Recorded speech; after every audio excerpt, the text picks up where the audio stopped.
The world outside was waking up. Birds chirped, engines rumbled, life stirred. But inside his room, inside his mind, it was still dark. He sat on the edge of the bed, head down, hands limp. His soul felt like a battlefield after the war, silent, ruined, blood-soaked. No more lies. No more, just one more time. No more, tomorrow I'll be better. He knew now, this wasn't about stress relief. This wasn't about boredom. This was about fear. Fear of loneliness. Fear of purpose. Fear of being a man capable of more and failing. He forced himself to look in the mirror again. This time he didn't look away. He didn't flinch. He let the full weight of what he had become crash down onto his chest. A man who traded strength for seconds of escape. A man who talked about greatness but surrendered to the smallest urges. A man who betrayed his future for a flicker of false comfort.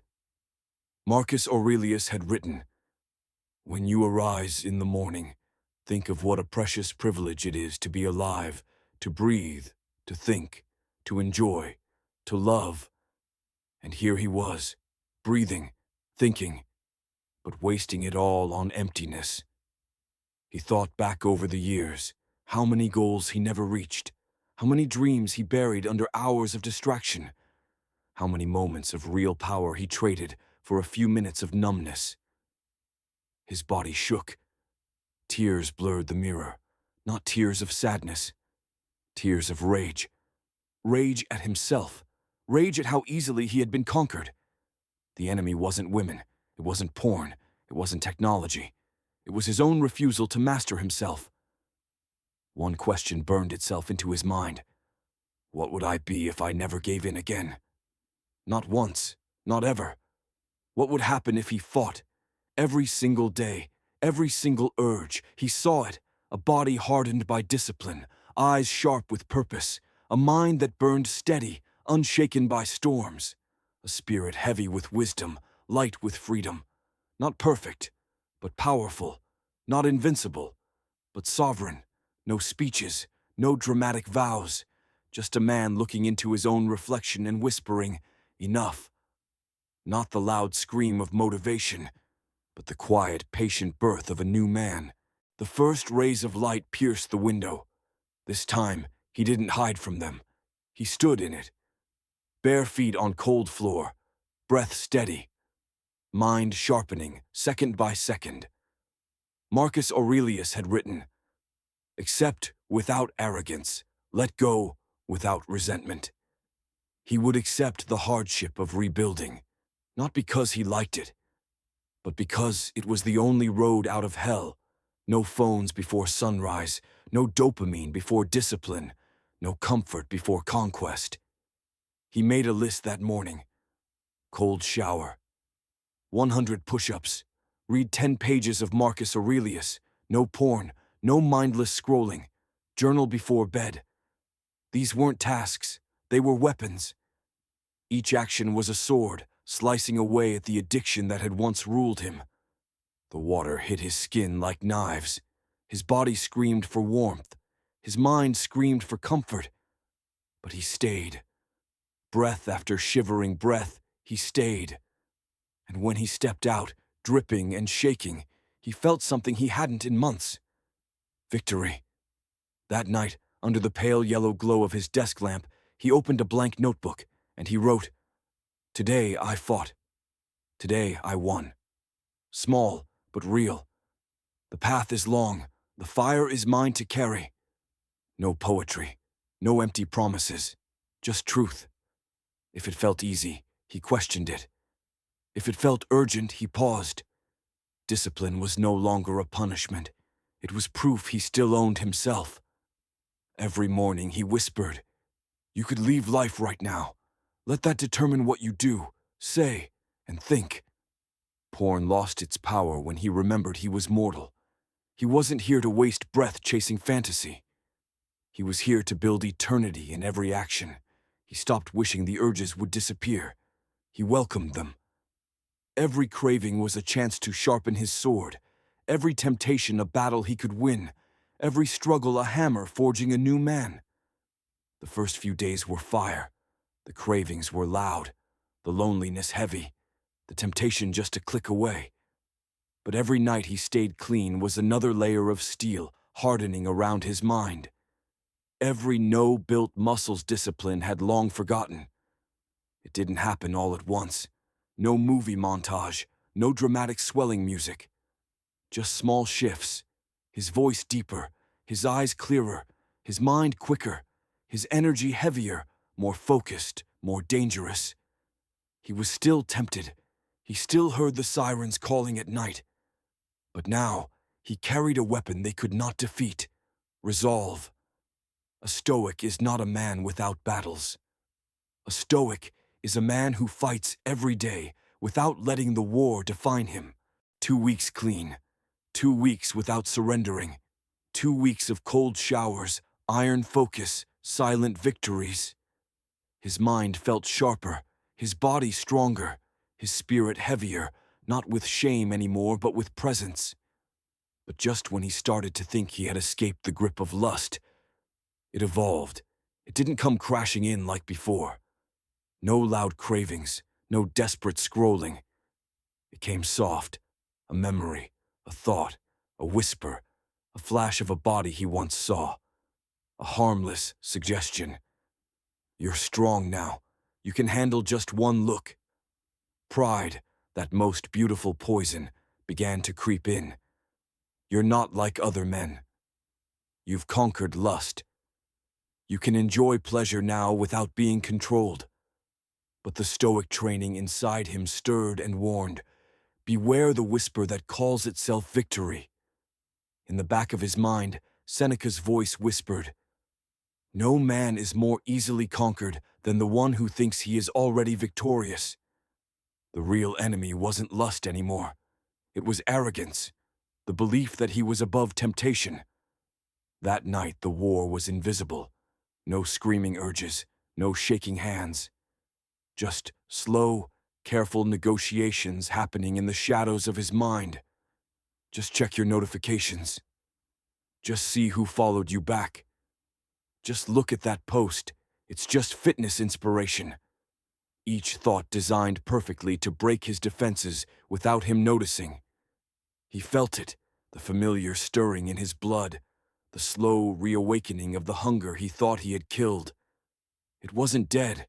It was sleeping, waiting. He walked to the mirror again, his new ritual.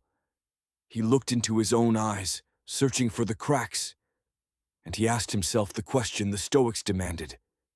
Is this desire aligned with virtue, or is it vanity disguised as strength?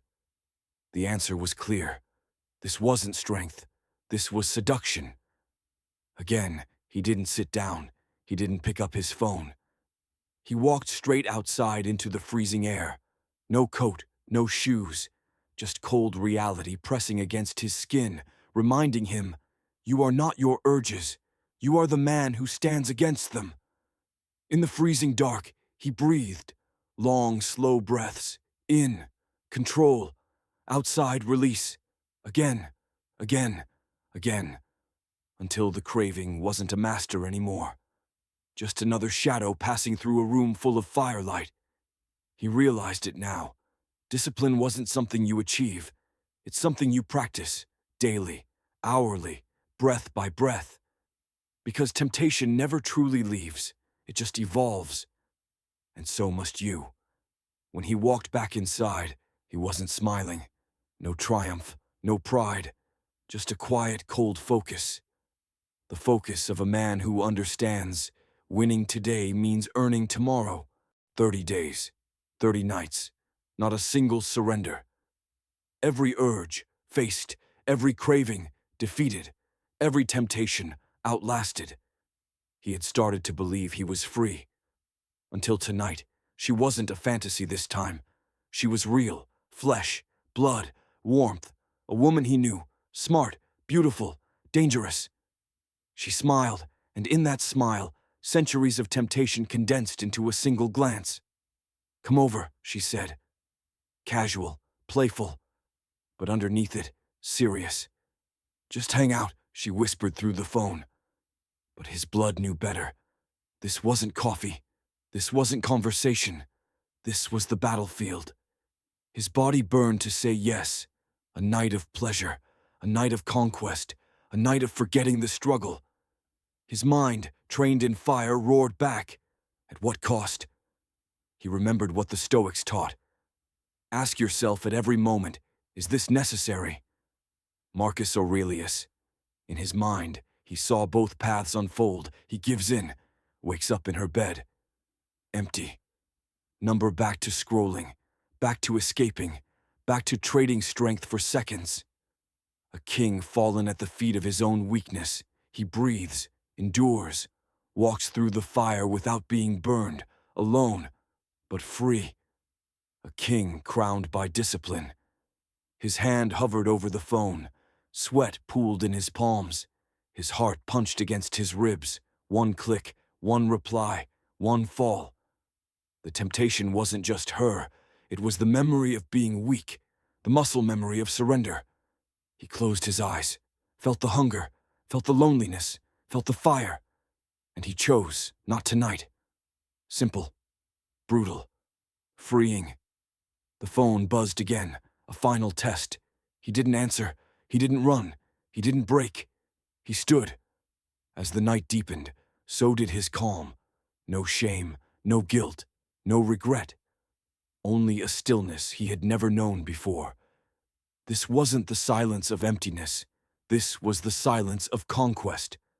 Freedom isn't doing whatever you want. Freedom is being able to say no to what you crave most and still choose what is right. That is what Marcus Aurelius meant when he said, "Mastery of self is the only true empire." No armor, no applause, just a man walking through the fire of life without being consumed. A Stoic, reborn. The sky was bleeding gold. The first light of the new day slipped quietly across the world. No crowds, no applause, just one man, standing, breathing, ready. The urge was still there. The hunger still whispered.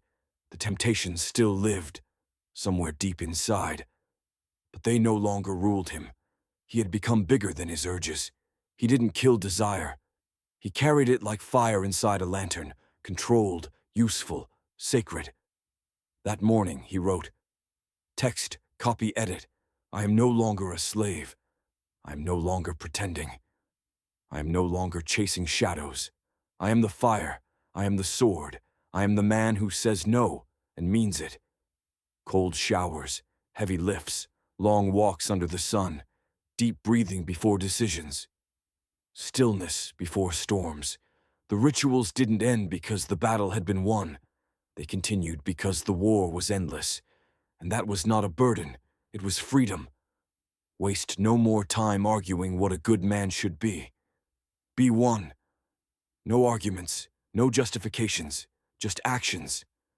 Every single day. Mastery isn't about feeling nothing. Mastery's about feeling everything and choosing anyway.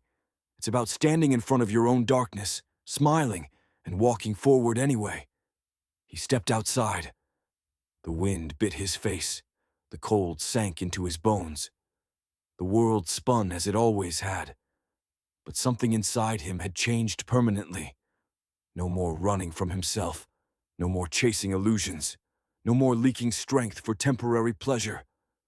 The Stoic lantern inside him burned steady now. Wherever he went, he carried it. His self-control, his quiet power, his sharpened mind, his iron spirit. No matter how loud the world got, inside him was silence, like an ocean before a storm. He wasn't perfect, but he was free. This world will try to seduce you. It will offer you 1,000 easy escapes. But only one path leads to real power. To live not as a slave to your urges, but as the master of your mind. Subscribe to Daily Stoic Dose. Ancient fire, modern strength.